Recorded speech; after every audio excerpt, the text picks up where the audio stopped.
Hi, I'm Spencer Gant. I'm the head football coach, athletic director at San Benito High School, right here in San Benito, Texas. We're a large 5A high school here in the Rio Grande Valley, and we are fortunate enough to have teamed with Nike and become an all-Nike school in December of 2010. And when I found out that Nike was looking for rivalry games, I knew I had to tell them about ours. We have one of the greatest rivalries in the whole state of Texas, the Battle of the Arroyo. When you're talking about high school football rivalries in the state of Texas, I mean, it doesn't get much bigger than this. For sheer intense passion between two fan bases, you can't get any better than the Battle of the Arroyo. It's one of the biggest games that you just dream about when you're a kid. The Battle of the Arroyo, what it means to me is the biggest game in the Rio Grande Valley between San Benito and Harlingen. There's been anger and tension between each other. Harlingen doesn't like us, and of course we don't like Harlingen. The fact that the two towns are, right next to each other, that they border each other, that it's a border battle between two cities that are very different in the way they think and the way they act, really, and that has come through in the way that this rivalry has gained momentum throughout the years. It's a battle over a small river, the Arroyo, Colorado, that separates the two towns of San Benito and Harlingen. This battle has gone on since 1913.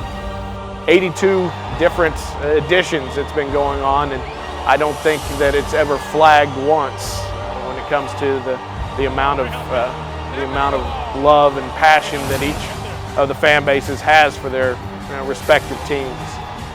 Yes, I never missed a game.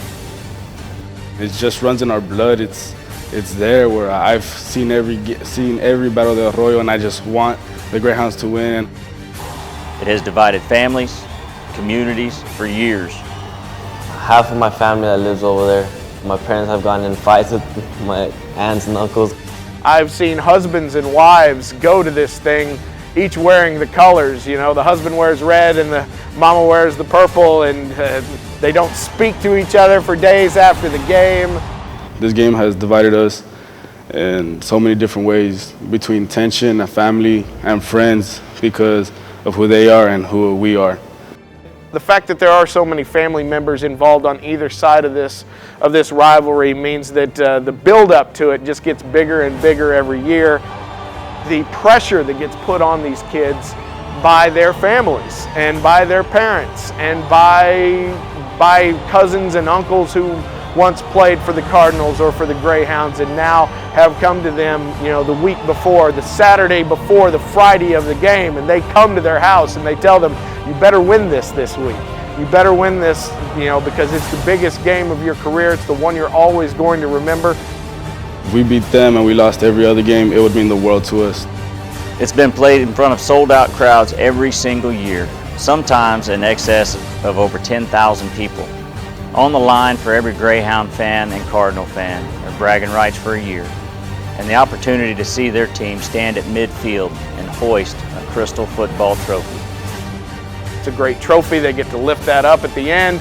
Each school gets to have it in their trophy case for a year until the next one comes around. And what it represents is bragging rights. My town beat your town on the football field. My town beat your town, and now we get to talk about it for the next 365 days. It'll be the biggest game that everyone will remember. This is, without a doubt, the largest and the best rivalry in the state of Texas. With our fan support, our community, our school, and of course Nike, I would like to make this the Nike Rivalry Game of the Year in the state of Texas. Thank you.